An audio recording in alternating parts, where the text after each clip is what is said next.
Good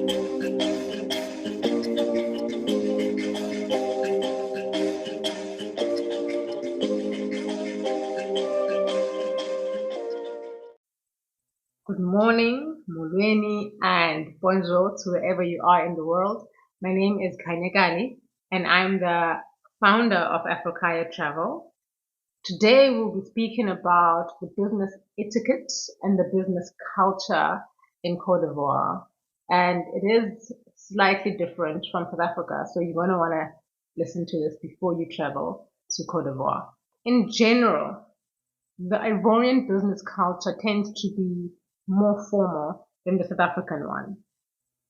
In Ivory Coast, people prefer to have face-to-face interactions instead of any online platforms. When you are writing correspondence, a letter is preferred, and a letter that's stamped with an official company stamp. And especially if you don't know the person you're writing to, then an email won't work. I remember having to write to several hotels in the city, and I only received about 2 correspondence, and even that just fizzled out. So if your first interaction is not a physical one, then your relationship won't go far with whoever you are conversing with, unless perhaps you're introduced by somebody else that knows the person. So definitely physical interaction. Make sure that when you're writing a letter, and especially if it's a letter requesting something, then it's stamped, and preferably you have to go hand deliver that letter instead of sending it via email. That's the first part. Now let's discuss the dressing code. So definitely, people in Cote d'Ivoire are definitely more formal. The men are always dressed in suits, and I'm talking about men that are in big organizations, multinationals, people that are going to come to meetings. I'm not talking about maybe technicians that are on the ground, but people that you will meet for meetings when you come to Cote d'Ivoire. And even if you don't want to dress as formal, but you still need to maintain that level of respect and formal wear to be taken seriously. There's a thin line between what seems casual in South Africa and what can be taken as still formal. So rather look formal, rather be formal, instead of trying to have a balance of the two, rather look formal. The woman also always look formal. The only difference I can say is that in South Africa, women can wear shorter dresses and shorter skirts to work. And I'm not talking about mini skirts, but here it's always either knee length or longer. Knee length dresses, knee length skirt or longer. So if you're female and you're traveling here for a meeting, please try just to keep to those norms. I understand that, you're free to wear whatever you want, but if you are coming to somebody else's home and you want assistance from that person, rather keep to that person's rules. It's just a suggestion. Another aspect that we have to be careful of when we come here, the truth is Ivorians do like South Africans. They're very kind. Generally, they are very open people, very welcoming people. But they don't really take kindly to our straightforwardness and how fast we do business. That's not how things are done. Yeah. So Ivorians prefer a slower pace. So if you give a person time, and you show them that you're not in a rush, you want to get to know them, that is a sign of respect. Whereas it might be very impolite if you are or you may be seen or may be perceived as rushing the person. Also, the greetings and the introductions are much longer, and you need to be patient and do that. So when you are greeting someone, you greet them very respectfully, and you ask them how they are. You ask them how their health is, how their family is doing, and just talk about, you know, general things. Though don't bring up things like politics. I mean, I think that's just normal etiquette. But just to talk, we understand why we're here. We're here to talk business, but first things first is just the general etiquette of just having a discussion and getting to know this person and laughing with this person. In fact, I remember a friend of mine, I had gone to a meeting with her, and she tried to explain to me that you can't just go into a meeting, greet a person, and then go into the agenda. That is very rushed.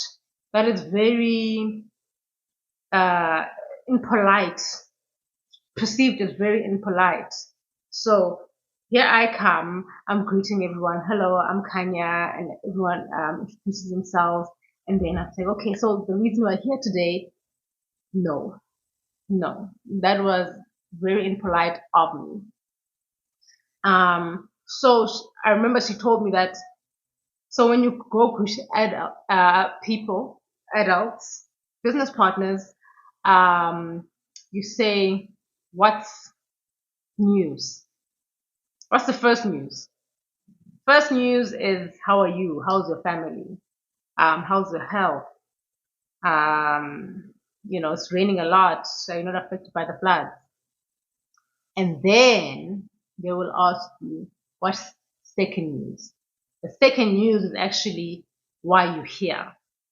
Now, this might not apply to a meeting, like a very formal meeting.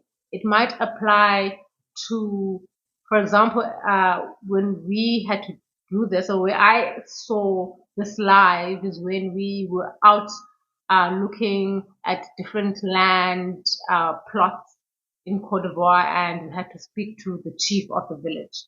And there I saw it happening live, where it was first news, and then we talk about the first news, and then they ask, okay, what's the second news? And then we speak about why we're actually here and what help we'd like to get.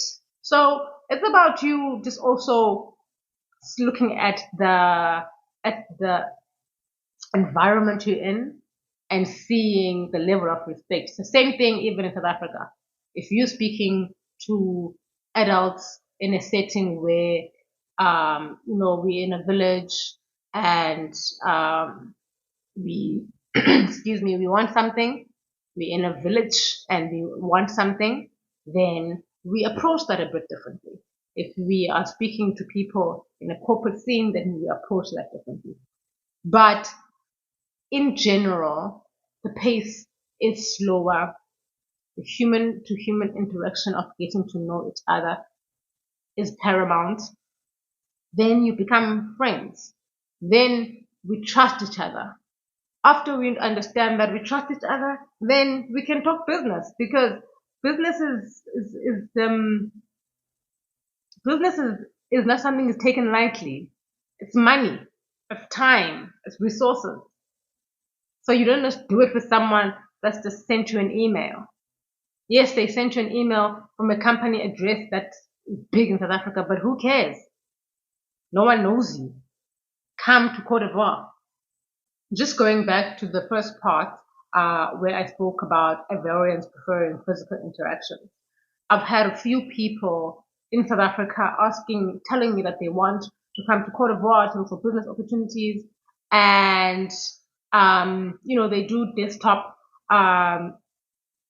investigations, and they think they want me to introduce them to people. Well, why are they still in South Africa? And it really does not work that way. I believe that if you want to do business in Cote d'Ivoire, you have to first come here. You have to first come here and look at how things are done, how things operate. Things are very differently done here.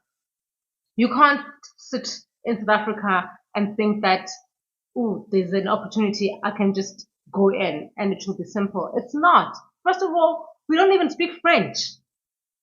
So you can't just have a Kanya sitting here and you sitting there, and then you think that she's going to introduce you to someone and that's how your business is going to start. That's impractical.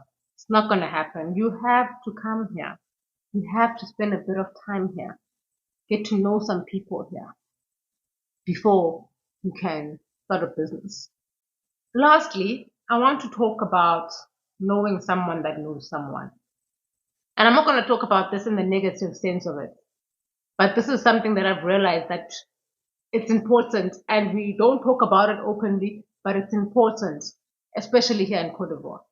So I'm going to focusing on the positive aspect of this. So if you're coming to Cote d'Ivoire and you don't know anyone, so where do you start?